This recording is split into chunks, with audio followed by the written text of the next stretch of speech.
Ndabasuje nitwa Disboy w'Abanyarwanda intumwa y'Abanyamusanze. Guys, ngufitiye amakuru agiye atandukanye arimo kuvugwa hano muri showbiz nyarwanda cyangwa se mu makuru y'imyidagaduro.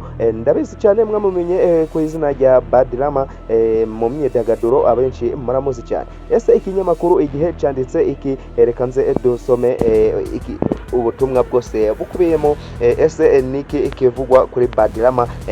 Ni umuhanzi cyane cyangwa se umunyarwenya mwamenye cyane muri showbiz nyarwanda. Guys, ndakwibutsa gukanda subscribe, ukande like, share, comment. Nitwa Disboy w'Abanyarwanda. Abanzi ku izina rya Disboy w'Abanyarwanda ntabwo bakinshidikanyaho kubera amakuru ndi gucukumbura menshi cyane abantu batari bazana nkaza kuyabaha mbere y'abandi. Guys, dukandira subscribe, making sure ko waba wakanze ako kazogera kugira ngo ikiganiro kwa uploadinze ntikijye kigucika ahubwo kize kigiye kugereraho ku gihe. Guys, reka turambure inkuru igiye irambuye.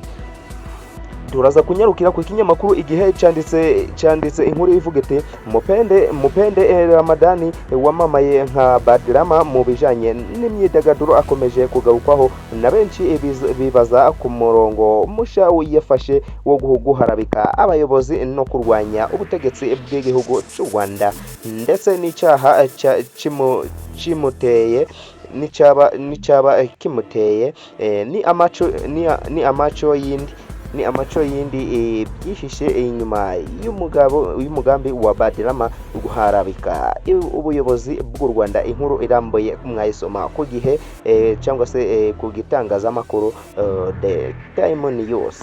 Ndabakunda cyane, nitwa Disboy w'Abanyarwanda. Ntimwibagirwe kunkandira subscribe, munkandire like, ni ibintu byiza cyane. Ndabakunda cyane, nitwa Disboy.